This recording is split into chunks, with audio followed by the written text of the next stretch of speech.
بسم اللہ الرحمن الرحیم وبہ نستعین انہ خیر ناصر و معین وصلی اللہ علی محمد و اہل بیتہ الطیبین الطاہرین۔ پروردگار عالم آپ تمام عزیزان کی توفیقات خیر میں اضافہ فرمائے اور خداوند متعال آپ تمام عزیزان کو اپنے حفظ و امان میں رکھے۔ الحمدللہ ہماری گفتگو الموجز فی اصول الفقہ کے بارے میں تھی کہ الموجز میں ہم مقصد ثانی میں سے فصل دوم میں بحث کر رہے تھے کہ مقصد ثانی نواہی کے بارے میں ہے اور اس کی فصل اول مادہ نہی اور صیغہ نہی کے بارے میں تھی اور فصل ثانی اجتماع امر و نہی کے بارے میں تھی۔ گزشتہ 2 جلسوں میں اجتماع امر و نہی کے بارے میں مختلف مطالب کو پیش کیا کہ ان کا تکرار کرنا مقصود نہیں ہے۔ خلاصہ کلام یہ ہوا کہ اجتماع مأموری میں آیا اجتماع امر و نہی جائز ہے یا جائز نہیں ہے۔ تو عرض ہوا کہ بہت سارے بزرگان جواز کے قائل ہیں، قدماء میں سے بھی، متاخرین میں سے بھی، معاصرین میں سے بھی، کہ انہوں نے دلیل بھی ذکر فرمائی کہ دلیل یہ ہے کہ امر و نہی کا تعلق عناوین سے ہوتا ہے اور ظاہر سی بات ہے کہ عنوان امر اور ہے، عنوان نہی اور ہے۔ جس شے کے ساتھ امر کا تعلق ہوا ہے متعلق امر اور ہے، متعلق نہی اور ہے۔ جب ان دونوں میں تفاوت ہے، فرق ہے، تو اصلاً اجتماع نہیں ہے۔ جب اجتماع نہیں ہے تو پھر محال کیسا؟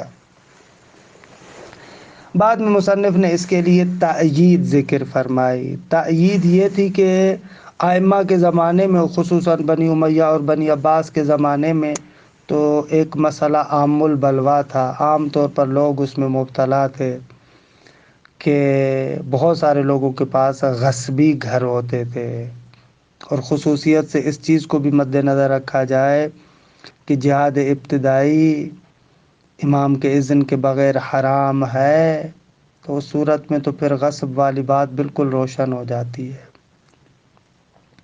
اچھا، یہ مبتلا بے مسئلہ بھی تھا، لیکن پھر بھی ہمارے پاس کوئی روایت، کوئی سوال و جواب اس طریقے سے نہیں آتا کہ آیا غصبی گھر کے اندر نماز پڑھنا جائز ہے یا جائز نہیں ہے۔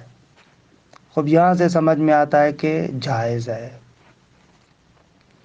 ان کے مقابلے میں بعض بزرگان امتناع کے قائل ہیں کہ ان میں سے مرحوم آخوند خراسانی سر فہرست ہیں کہ وہ کہتے ہیں کہ نا آغا جان، اجتماع امر و نہی جائز نہیں ہے۔ آخوند نے جو دلیل ذکر کی ہے اس کو 2 مقدموں میں بیان کرتے ہیں، پھر نتیجہ لیتے ہیں۔ پہلا مقدمہ یہ ہے کہ احکام خمسہ تکلیفی، واجب، حرام، مستحب، مکروہ اور مباح، ان احکامات کے اندر تضاد ہے۔ ٹھیک ہے آقا جان، تضاد پایا جاتا ہے، ضدین، منافات ہے۔ اچھا، جب یہ ضدین ہے، ان کے اندر منافات ہے، تو بس ایک ہی مورد میں 2 حکم جمع نہیں ہو سکتے، ایک بات۔ دوسری بات یہ کہ متعلق احکام صرف خالی عناوین تھوڑی ہے۔ شارع نے آپ سے صرف طبیعت کا تقاضا تھوڑی کیا ہے، خب شارع آپ سے وہ فعل چاہتا ہے، وہ نماز کی جس کو آپ ادا کر رہے ہیں اس فعل کا تقاضا شارع نے کیا ہے۔ متعلق امر و نہی وہ فعل ہے جو مکلف سے صادر ہو رہا ہے، نہ کہ صرف اسم یا عنوان۔ اچھا، نتیجہ کیا نکلتا ہے؟ نتیجہ یہ نکلتا ہے کہ اجتماع امر و نہی محل بحث میں جائز نہیں ہوگا، کیونکہ حکم کا تعلق اس معنون کے ساتھ ہے، اور معنون تو یہاں پر ایک ہے۔ اگر معنون یہاں پر ایک ہے تو کیسے ہو سکتا ہے کہ امر و نہی ایک ہی جگہ پر جمع ہو جائے؟ کیونکہ یہ تو دونوں ضدین ہیں، ضدین تو ایک جگہ پر جمع نہیں ہو سکتے، لہذا اجتماع امر و نہی جائز نہیں ہے۔ جواب: آغا سبحانی اس کا جواب دیتے ہیں دامز اللہ العالی۔ آغا فرماتے ہیں کہ نہ آغا جان، کس نے کہا کہ تکالیف کا تعلق ان معنونات کے ساتھ ہے یا اس فعل مکلف کے ساتھ ہے کہ جو فعل مکلف سے صادر ہوتا ہے؟ وہ تو متعلق تکلیف نہیں ہے، متعلق تکلیف تو عنوان ہے۔ کیسے ہو سکتا ہے کہ وہ فعل مکلف متعلق تکلیف ہو؟ اصلاً محال ہے۔ کیوں؟ اس لیے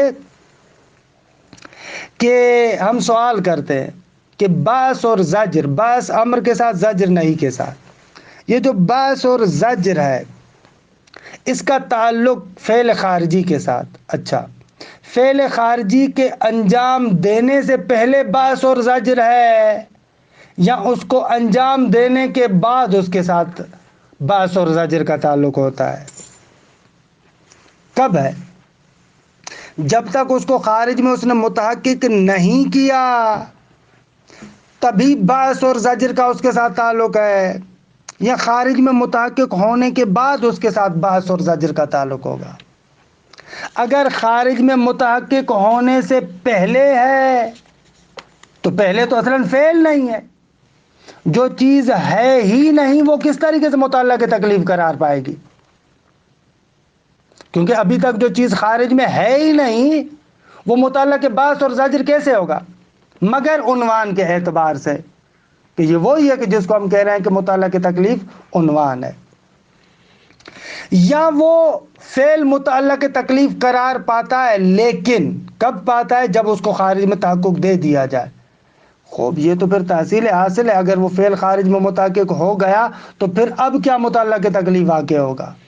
اب تو متعلق تکلیف کا واقع ہونا اصلاً بالکل غلط ہے۔ تو اس اعتبار سے یہ جو مرحوم آخوند دلیل قائم کر رہے ہیں یہ دلیل درست نہیں ہے۔ اچھا، ثمرۂ نزاع کیا ہوا؟ ثمرۂ نزاع یہ ہوا کہ اگر ہم جواز اجتماع کے قائل ہو جائیں تو پھر اسی مغصوب اور غصبی گھر کے اندر جو بندہ نماز پڑھ رہا ہے، خوب دیکھیے، اس کی نماز بھی درست ہوگی لیکن عصیان بھی اس نے کیا ہے۔ اگر عدم جواز کے قائل ہو جائے، اگر ہم کہیں کہ نہ اجتماع امر نہیں، جائز نہیں ہے، تو پھر یہاں پر اہم اور مہم کو دیکھا جائے گا، جو زیادہ اہمیت رکھتا ہے اس کو مقدم کریں گے۔ اگر مثلا شارع کے نزدیک نماز زیادہ اہمیت رکھتی ہے تو ہم کہیں گے کہ چلو ٹھیک ہے نماز پڑھے، پھر وہ اس کے لیے غصب یعنی حرام نہیں ہوگا، وہ اہم اور مہم کو مد نظر رکھیں گے۔ دیکھیں عبارت کو، استدل القائل بالامتناع بوجوہ، فرماتے ہیں کہ جو قائل بالامتناع ہے اس نے استدلال کیا ہے بوجوہ، چند وجوہ کے ذریعے سے۔ اچھا، چند وجوہ کے ذریعے سے، لیکن بوجوہ ان کے اتقنھا واوجزھا ما افادہ المحقق الخراسانی، لیکن ان میں سے جو متقن تر ہے، مضبوط تر ہے اور موجز تر ہے۔ موجز کا تو پتہ ہے نا، یعنی قلیل الحروف کثیر المعانی، تھوڑے الفاظ زیادہ معنی۔ اور ان وجوہ میں سے جو موجز ہے، مختصر ہے، ما افادہ المحقق الخراسانی، جس کا افادہ کیا ہے محقق خراسانی نے، بترتیب مقدمات، مقدمات کی ترتیب کے ساتھ، کہ نذکر المہم منہا، ان مقدمات میں سے بھی جو اہم مقدمات ہیں ہم ان کو ذکر کرتے ہیں۔ المقدمۃ الاولی ان الاحکام الخمسہ متضادۃ، احکام خمسہ جو ہیں واجب، حرام، مستحب، مکروہ اور مباح، متضادۃ، ان میں تضاد پایا جاتا ہے۔ کیوں؟ ضرورت ثبوت المنافات والمعاندۃ التامۃ بین البعث فی الزمان والزجر عنہ فی ذلک الزمان، اس لیے کہ روشن ہے، واضح ہے کہ منافات اور معاندت تامہ پائی جاتی ہے اس بات کے درمیان کہ ایک ہی زمانے میں بحث کیا جائے، یعنی اس کو اکسایا جائے، اور پھر اسی زمانے میں اسی کام سے اس کو منع کیا جائے۔ خب بحث اور زجر کے درمیان تو اصلاً یہاں پر کیا ہے؟ منافات پائی جا رہی ہے، تضاد ہے۔ فاجتماع الامر والنہی فی زمان واحد من قبیل التکلیف المحال، کہ یہاں پر اجتماع امر و نہی ایک ہی زمانے میں اس قبیل سے ہے کہ جس میں تکلیف محال ہوتی ہے، یہ تکلیف محال کے قبیل سے ہے۔ کہ بہرحال یہاں پر کیونکہ موجز ہے، وگرنہ عبارت یہاں پر اتنی مزیدار نہیں ہے، مطلب کو بھی تھوڑا سا، بہرحال چھوڑتا ہوں کہ اس باب میں نہیں جاتا، کہ آپ کو الجھانا نہیں چاہتا۔ پہلا مقدمہ یہ ہوا کہ احکام خمسہ کے اندر تضاد پایا جاتا ہے۔ 2 المقدمۃ الثانیہ ان متعلق الاحکام ہوا فعل المکلف۔ دوسرا مقدمہ یہ کہ متعلق احکام مکلف کا فعل ہے، وہ مصداق خارجی ہے۔ وما یصدر عنہ، یہ عطف تفسیر فعل المکلف کا، وما یصدر عنہ فی الخارج، وہ چیز ہے متعلق احکام کے جو خارج میں صادر ہوتی ہے مکلف سے۔ لا ما ہوا اسمہ و عنوانہ، نہ کہ وہ چیز کے جو نام ہے فقط، عنوان ہے، نہ وہ تو فقط متعلق تکلیف نہیں ہے، متعلق حکم نہیں۔ وَإِنَّمَا يُؤْخَذُ الْعُنْوَانُ فِي مُتَعَلَّقِ الْأَحْكَامِ، بابا یہ جو متعلق احکام میں اس عنوان کو اخذ کیا جاتا ہے للاشارۃ الی مصادیقها، یہ صرف ان کے مصادیق کی طرف اشارہ کرنے کے لیے ہے، وافراد الحقیقیہ، اور اس کے افراد حقیقیہ کی جانب اشارہ کرنے کے لیے۔ ثم استنتج، خوب ان مقدمات کے بعد مروم آخوند نے استنتاج کیا، وقال، اور یوں فرمایا، ان المجمع حیث کان واحدا وجودا و ذاتا، وہ جو جمع ہونے والی جگہ ہے، یعنی وہی متعلق، وہی معنون، جب وہ واحد ہے وجود کے اعتبار سے اور ذات کے اعتبار سے، تو یکون تعلق الامر والنہی بھی محالا، تو اسی شے کے ساتھ امر و نہی کا تعلق لینا محال ہو جائے گا۔ وَإِنْ كَانَ التَّعَلُّقُ بِهِ بِعُنْوَانَيْنِ، اگرچہ اس متعلق کے ساتھ جو تعلق ہو رہا ہے دو عنوانوں کے ذریعے سے ہو رہا ہے، لیکن حقیقت میں تو وہ معنون ہے نا، حکم سرایت کر رہا ہے معنون کی طرف، پھر بھی مسئلہ حل نہیں ہوتا۔ چرا لما عرفت من ان المتعلق الواقعی للتکلیف ہوا فعل المکلف بحقیقتہ و واقعیتہ، کہتے ہیں اس لیے کہ آپ نے جان لیا کہ متعلق واقعی جو تکلیف کا ہے وہ فعل مکلف ہے اپنی حقیقت اور واقعیت کے اعتبار سے، لا عناوین و اسماء، نہ کہ متعلق تکلیف عناوین اور اسماء فعل ہوں، نہ۔ یلاحظ علی ذالک، سبحانی کہتے ہیں کہ اس بات پر اشکال کیا گیا ہے، بعد تسلیم المقدمۃ الاولی، اچھا مقدمہ اولا کو اگر تسلیم بھی کر لیا جائے کہ احکام کے اندر تضاد پایا جاتا ہے، ٹھیک ہے، اس کو تسلیم کرتے ہیں۔ یلاحظ علی ذالک بما قرر فی محلہ، اشکال کیا گیا اسی اشکال کے ذریعے سے کہ جس کو ثابت کیا گیا اپنے محل پر، کیا؟ من ان المتعلق للتکالیف لیس هو الہویت الخارجیہ، آغا جان متعلق تکالیف کس نے کہا کہ ہویت خارجیہ ہے؟ لأنه يستحيل ان يتعلق البعث والزجر بها، اصلا محال ہے کہ بعث اور زجر کا تعلق اس ہویت خارجیہ کے ساتھ ہو۔ کیوں؟ اس لیے کہ لأن التعلق اما قبل تحققها في الخارج، اس لیے کہ یا تو اس حکم کا تعلق اس ہویت خارجیہ کے ساتھ ہوتا ہے اس کے خارج میں متحقق ہونے سے پہلے، او بعد، یا خارج میں متحقق ہونے کے بعد، درست ہے؟ قبل تحققها فی الخارج او بعد تحققها فی الخارج، دو صورتوں سے خالی نہیں ہے، یا تو وہ طبیعت ہویت خارجیہ خارج میں متحقق ہو چکی ہے، وہ طبیعت خارج میں متحقق ہو چکی ہے، یا نہیں ہوئی، اگر نہ ہونے سے پہلے ہی متعلق تکلیف ہے تو بھی درست نہیں، اگر بعد میں ہے تو بھی درست نہیں۔ فعل الاول، اس کے خارج میں متحقق ہونے سے پہلے ہی اگر ہو تو فلا موضوع حتی یتعلق بہ الاحکام، تو اصلا متعلق جب خارج میں ہے ہی نہیں تو احکام کس کے ساتھ تعلق لیں گے؟ بل مرجع ذلك الى تعلق الحکم بالعناوین، بلکہ یہاں پر باز گشت اسی نقطے کی طرف ہوگی کہ حکم کا تعلق عناوین کے ساتھ ہے۔ وعلی الثانی، اگر دوسرے کو قبول کر لیا جائے یعنی بعد التحقق، تو یلزم تحصیل الحاصل و طلب الموجود۔ خب جب وہ فعل پہلے سے ہی خارج میں محقق ہو چکا ہے تو شارع کس کو چاہ رہا ہے؟ یہ تو تحصیل حاصل ہے۔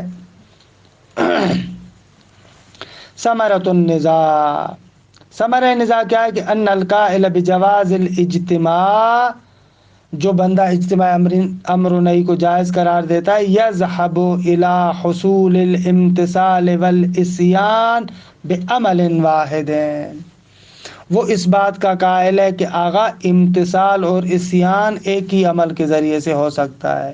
یہی بندہ جو نماز پڑھ رہا ہے، ہم مصیب ہے، ہم معاقب ہے، ہم مطیع ہے، ہم نافرمان ہے۔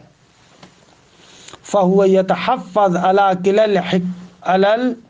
كِلَا الْحُكْمَيْنِ، کہ یہ تحفظ کرتا ہے، باقی رکھتا ہے دونوں حکموں کو، بلا تقدیم احدہما علی الآخر، اب ایسے نہیں ہے کہ ایک حکم کو دوسرے حکم پر مقدم کیا جائے، نہ دونوں حکم عملی ہو رہے ہیں۔ وَأَمَّا الْقَائِلُ بِالْإِمْتِنَاعِ، جو اجتماع امر و نہی کو جائز قرار نہیں دیتا، فَهُوَ يُقَدِّمُ مِنَ الْحُكْمَيْنِ ما هو الأهم، درست ہے، ما هو الأهم درست ہے، تو وہ ان دونوں حکموں میں سے اس حکم کو مقدم کرے گا کہ جو اہم ہے۔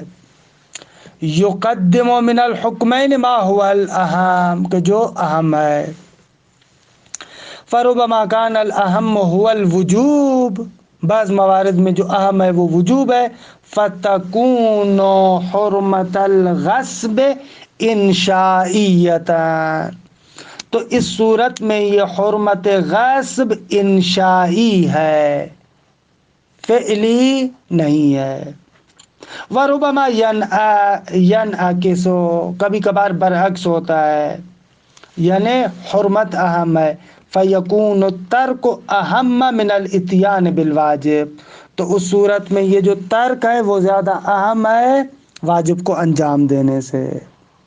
اچھا، فتکون حرمت الغصب انشائیتاً، اس کو تھوڑا سا سمجھیں کہ یہاں سے جمپ لگا کے نہیں بھاگنا چاہتا۔ حکم کے بارے میں کہتے ہیں کہ حکم کے چند مرحلے ہیں۔ ایک مرحلہ اقتضاء ہے، دوسرا مرحلہ حکم کا مرحلہ انشاء ہے، تیسرا مرحلہ حکم کا مرحلہ فعلیت ہے، چوتھا مرحلہ حکم کا مرحلہ تنجز ہے۔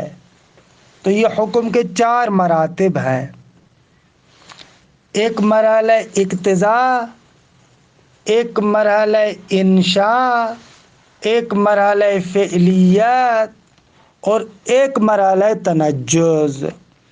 تو یہاں پر مصنف نے جو لفظ انشائیہ استعمال کیا ہے، حکم کے مرحلہ انشائی کی طرف اشارہ کر رہا ہے۔ یہ کیا ہے، ان کی مختصر تعریف سنیں، شاید ہم آگے کسی مقام پر بحث کریں، لیکن فی الحال مختصر تعریف اس کی سن لیں۔ ہم نے کہا تھا نا، جتنے بھی احکامات ہیں وہ تابع ہیں مصالح اور مفاسد کے۔ شارع اگر کسی بھی حکم کو ایسے اپنی طرف سے یوں ہی واجب یا حرام نہیں قرار دیتا، بلکہ اس کے اندر مصلحت کا لحاظ کرتا ہے کہ آیا واقعاً اس کے اندر مصلحت ہے یا مصلحت نہیں ہے۔ تو یہ تو ہے اپنی جگہ پر، ٹھیک ہے۔ اچھا، مصالح اور مفاسد کے تابع ہے، تو جیسے ہی کسی شے کے اندر مصلحت کو ملاحظہ کرتے ہیں، ٹھیک ہے، تو مصلحت کے مرحلے کو کہا جاتا ہے حکم کے لیے مرحلہ اقتضاء۔ کیا کہتے ہیں؟ مرتبہ یا مرحلہ اقتضاء، یعنی اس مصلحت اور مفسدے کو جب مد نظر رکھا جاتا ہے، اس مرتبے کے اعتبار سے حکم کو دیکھا جائے تو کہا جائے گا یہ حکم کے اقتضاء کا مرحلہ ہے۔ اچھا، پھر اس مصلحت اور مفسدے کے اعتبار سے شارع اس حکم کو واجب یا حرام قرار دیتا ہے، یعنی ارادے کا مرحلہ، درست ہے؟ اگر مصلحت ہے تو شارع کے اندر ایک محبوبیت پیدا ہوتی ہے کہ اس کو واجب قرار دے، خب اگر اس کے اندر مفسدہ ہے تو کراہت پیدا ہوتی ہے، شارع اسے منع کرتا ہے۔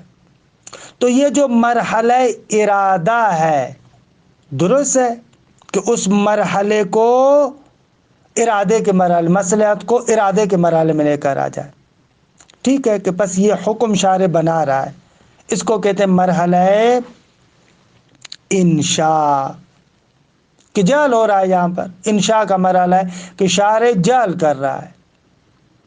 اچھا، جیسے یہ دوسرا مرحلہ ہو گیا، بس مرحلہ انشاء یعنی مرحلہ جعل، اس مصلحت کے مطابق حکم کو جعل کیا، اس مفسدے کے اعتبار سے حکم کو جعل کیا، یہ ہو گیا مرحلہ انشائی۔ تیسرے مرحلے میں جیسے ہی اس حکم کا موضوع خارج میں متحقق ہو جاتا ہے تو ہم کہتے ہیں کہ یہ حکم فعلی ہو گیا۔ فعلیت کب ہوتی ہے؟ جب اس حکم کا موضوع خارج میں متحقق ہو جاتا ہے۔ مثلا شارع نے دیکھا کہ حج کے اندر مصلحت ہے، اچھا اگر مستطیع حج پر جائے تو اس میں مصلحت ہے، پہلا مصلحت کا مرحلہ اقتضاء، پھر شارع نے جعل کیا کہ للہ علی الناس حج البیت من استطاع الیہ سبیلا، یہ مرحلہ انشاء۔ لیکن جیسے ہی خارج میں وہ مستطیع پیدا ہو جائے، خارج میں مستطیع پیدا ہو جائے تو اس کو کہتے ہیں مرحلہ فعلیت۔ فعلیت کا مرحلہ کب آتا ہے؟ فعلیت کا مرحلہ تب آتا ہے جب اس حکم کا موضوع خارج میں متحقق ہو جائے۔ چوتھا مرحلہ ہے کہ جس کو کہتے ہیں تنجز کا مرحلہ۔ تنجز کا مرحلہ یہ ہے کہ درست ہے کہ موضوع بھی خارج میں متحقق ہو چکا ہے، بقایا سارے کے سارے شرائط وغیرہ بھی ہو گئے اس کے، یعنی اس تک یہ حکم پہنچ بھی چکا ہے، اس کو علم بھی ہے، اس تک حکم پہنچ بھی چکا ہے، تو یہ ہو جائے گا تنجز کا مرحلہ۔ تو یہاں پر عبارت میں اب اگر آپ غور کریں تو یہ کہتے ہیں کہ اگر ہم امتناع اجتماع امر و نہی کے قائل ہو جائیں تو اس صورت میں اہم کو مقدم کیا جائے گا، یعنی وجوب اور حرمت مرحلہ انشائی تک تو ہیں، واقعا نماز کے اندر مصلحت ہے، مرحلہ اقتضاء بھی ہے، نماز کے لیے شارع نے وجوب کو جعل بھی کیا ہے۔ اسی طریقے سے غصب کے اندر مفسدہ ہے، غصب کو شارع نے حرام بھی کیا، انشاء کے مرحلے تک تو ہے، لیکن اس کا فعلیت تک پہنچنا تبھی ہے جب اس کا خارج میں موضوع ہو۔ خوب یہ فعلیت میں نہیں پہنچتا، یہ فقط اور فقط انشاء کے مرحلے میں ہے، اس صورت میں کہ جب ہم کہتے ہیں کہ دونوں جمع نہیں ہو سکتے، تو خوب جی کہ دونوں حکم تو فعلی نہیں ہو سکتے، ایک حکم فعلی ہوگا، دوسرا فقط انشائیت کے مرحلے میں ہوگا۔ یہ اس عبارت کی وضاحت تھی کہ جو آخر میں آیا تھا۔ بہرحال اس طریقے سے یہ الحمدللہ ہماری فصل ثانی ختم ہو جاتی ہے۔ فصل ثالث جو یہاں پر ذکر کر رہے ہیں، یہ فصل ثالث ہے اس نقطے کے بارے میں کہ نہیں آیا مقتضی فساد ہے یا فساد نہیں ہے، کہ انشاءاللہ اس کو پھر جدید بحث ہے، آئندہ بحث میں جدید بحث کے عنوان سے ذکر کریں گے۔ وصلی اللہ علی محمد و اہل بیتہ الطیبین الطاہرین۔ خلاصہ کلام پوری اس بحث فصل ثانی کا اجتماع امر و نہی میں مصنف اجتماع امر و نہی کے قائل ہیں۔